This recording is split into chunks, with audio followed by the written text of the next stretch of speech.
Assalamualaikum warahmatullahi wabarakatuh. Kami dari kelompok 6 dengan anggota kelompok terdiri dari Dita Safira Paradiana, Nabila Nurala Atalia, Roro Kusuma Juanggara, dan Novita Nasari akan mempresentasikan mengenai fikih wanita.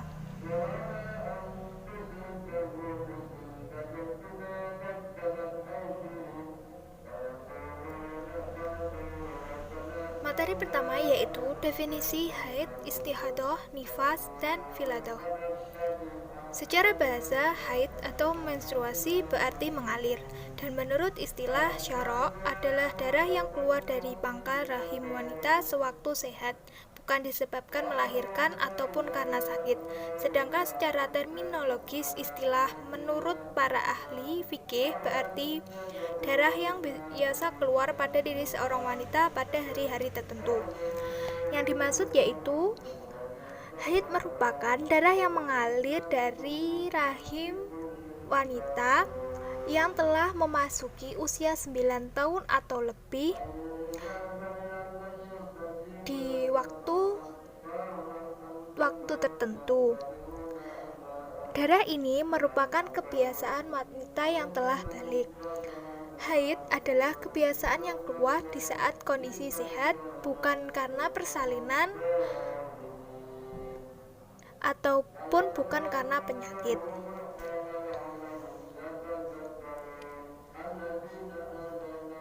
Selanjutnya yaitu istihadah.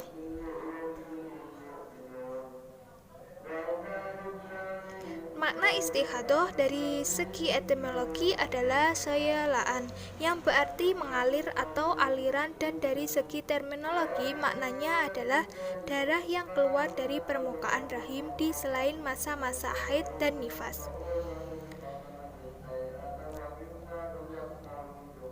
Istihadah adalah hadas yang hanya membatalkan wudu dan tidak mewajibkan mandi besar. Oleh sebab itu, tetap wajib melaksanakan sholat dan puasa.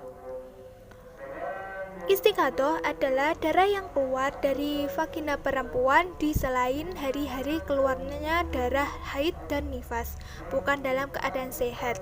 Istihadah yaitu darah yang keluar dari rahim perempuan karena adanya suatu penyakit, bukan di waktu haid, melahirkan, ataupun nifas. Jadi istihadah merupakan darah penyakit yang keluar dari vagina perempuan,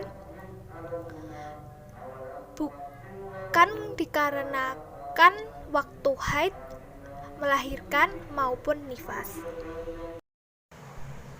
Selanjutnya adalah nifas. Nifas adalah darah yang keluar dari vagina perempuan setelah melahirkan. Nifas adalah darah yang keluar setelah kosongnya rahim dari kehamilan. Minimal masa nifas adalah 1 hentakan darah. Adapun maksimalnya 60 hari, dan pada umumnya wanita mengalaminya selama 40 hari. Sesuai hadis dari Ummi Salamah, beliau berkata, wanita-wanita yang nifas pada masa Nabi Shallallahu Alaihi Wasallam mengalami nifas selama 40 hari atau 40 malam.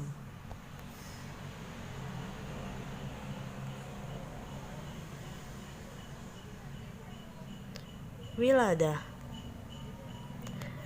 Wiladah yaitu darah yang keluar dari rahim perempuan ketika bersamaan dengan proses persalinan, termasuk juga antara kelahiran bayi kembar. Adapun darah yang keluar setelahnya disebut darah nifas. Selanjutnya kewajiban haid, istihadah, nifas, dan wiladah. Yang pertama kewajiban haid.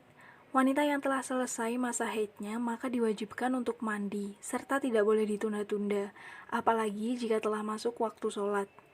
Berdasarkan sabda Nabi Shallallahu Alaihi Wasallam kepada Fatimah binti Abu Hubais, beliau mengatakan, apabila masa haidmu datang, maka tinggalkanlah sholat, dan jika telah suci, maka mandi dan sholatlah. Hadis riwayat Bukhari. Lalu selanjutnya ada kewajiban istihadah. Muslimah yang sedang istihadah masih berkewajiban untuk melaksanakan sholat, puasa, dan ibadah lainnya.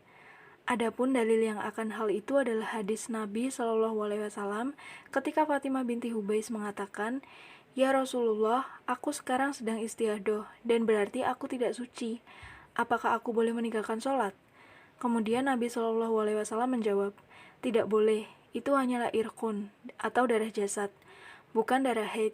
Dan apabila tiba masa haid, maka tinggalkanlah sholat, dan jika darahnya bersih, maka mandilah dan sholatlah." Selanjutnya ada kewajiban nifas.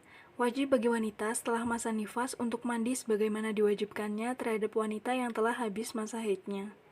Lalu yang terakhir ada kewajiban wiladah. Mandi wiladah atau mandi pasca melahirkan. Melahirkan mewajibkan mandi walaupun yang dilahirkan itu hanya segumpal darah atau daging, baik tanpa cairan maupun berikut cairan. Larangan haid, istihadah, nifas, dan wiladah.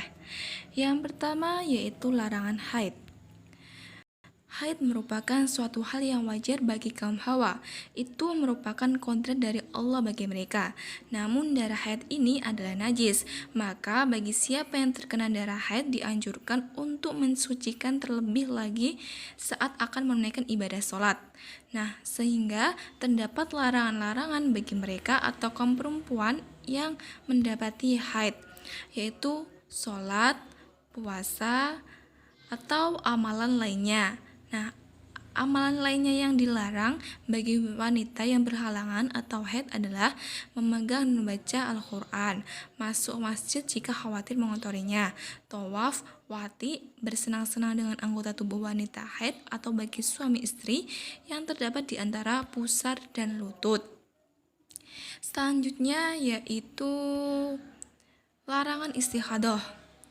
Istihadah merupakan masa-masa perempuan mengeluarkan darah selain di masa mereka haid maupun nifas. Darah istihadah merupakan darah penyakit dan mereka dilarang meninggalkan ibadah wajib seperti sholat dan puasa. Nah, jadi jadi istihadah ini diwajibkan untuk sholat dan puasa dan lain-lainnya. Tapi jika mau sholat itu harus dibersihkan dahulu, gitu. Larangan nifas. Nifas dikategorikan sama dengan haid dalam hal kewajiban dan larangannya. Apa yang dilarang bagi perempuan yang sedang nifas sama seperti dilarang dalam haid. Keduanya tergolong orang yang berhadas besar. Jadi larangan nifas ini tidak boleh sholat, puasa, atau apapun yang sama dengan haid tadi. Jadi jika mau sholat atau apapun kita harus mandi besar terlebih dahulu. Dan yang selanjutnya yaitu larangan wiladah. Wiladah dengan nifas itu memiliki persamaan sebab keluarnya darah, yaitu melahirkan. Perbedaannya terletak pada waktu keluarnya darah masing-masing. Darah nifas itu keluar setelah proses kelahiran si bayi, sedangkan darah wiladah itu keluar bersamaan saat proses persalinan berlangsung. Namun, demikian larangannya sama dengan nifas, yakni tidak boleh melaksanakan ibadah wajib maupun sunnah sebelum melaksanakan mandi wajib.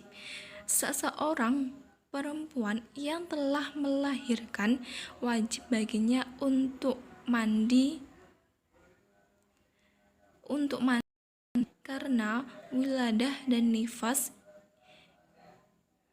itu wajib mandi besar setelah berhentinya darahnya atau habis masa yang ditentukan, yaitu 40 hari 40 malam atau paling maksimal selama 60 hari 60 malam.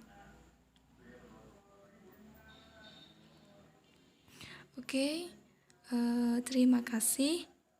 Sekian dari presentasi kelompok kami. Kurang lebih mohon maaf, dan jika ada pertanyaan langsung saja menuju WA Group. Silahkan bertanya di WA Group. Dan terima kasih.